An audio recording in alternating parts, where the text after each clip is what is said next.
July 5th, 2020 saw the great state of Florida exceed 200,000 cases of COVID-19.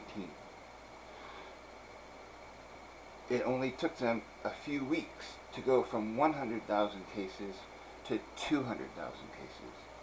We are experiencing exponential growth again, and it is a ticking time bomb, and the Trump administration is directly to blame. By ignoring the advice of our public health experts, by insisting on his magical thinking, Trump is going to go down in history as the greatest failure this country has ever seen.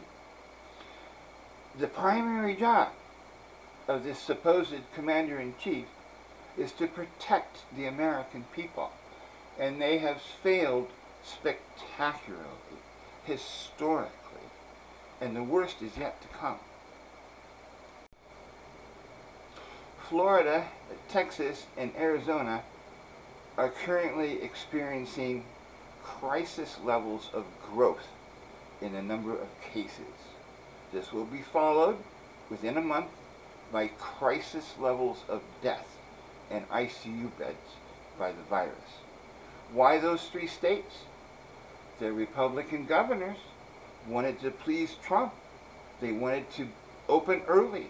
They wanted to be on his good side. They didn't follow the science because Trump doesn't follow the science. Trump doesn't believe in the science.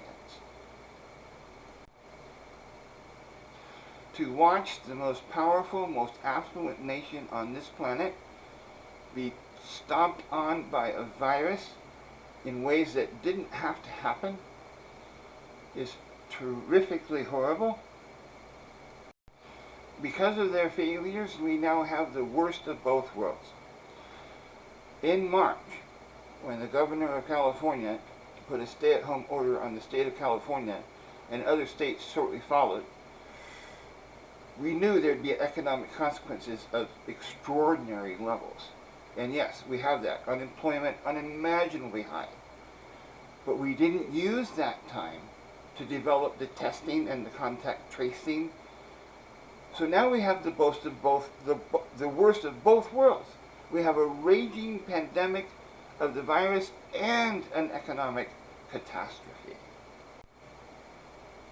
Today is July 5th, 2020, and I'm seeing blurbs on my social media accounts about the Trump administration putting out these trial balloons of the next plan, the next phase of our plan to approach the virus is that we're just going to have to live with it.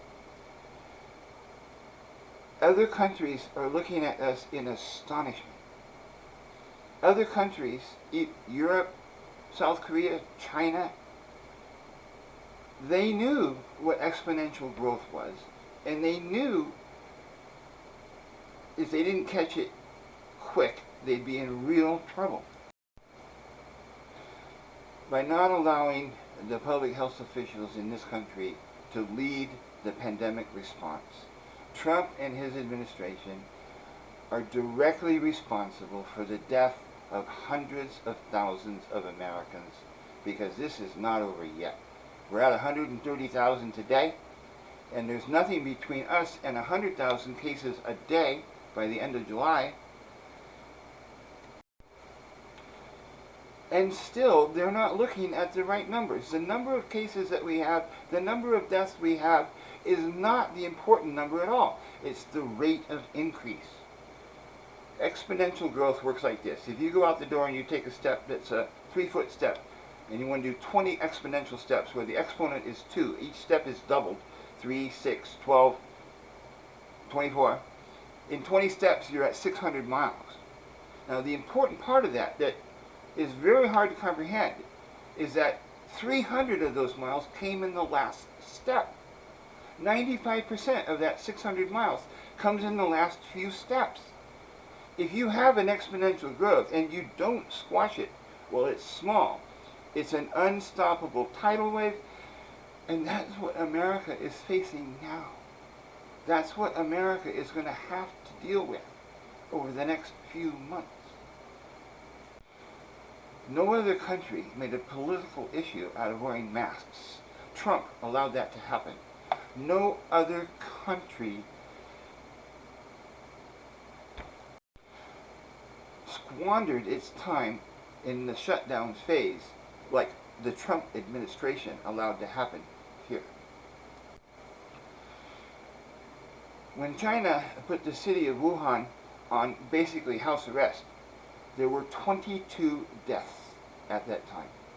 But they understood exponential growth. The people in this country that understood what we were facing were shut out of the process of making decisions, and that is a tragic affair of epic proportion and is going to cause history to note Donald J. Trump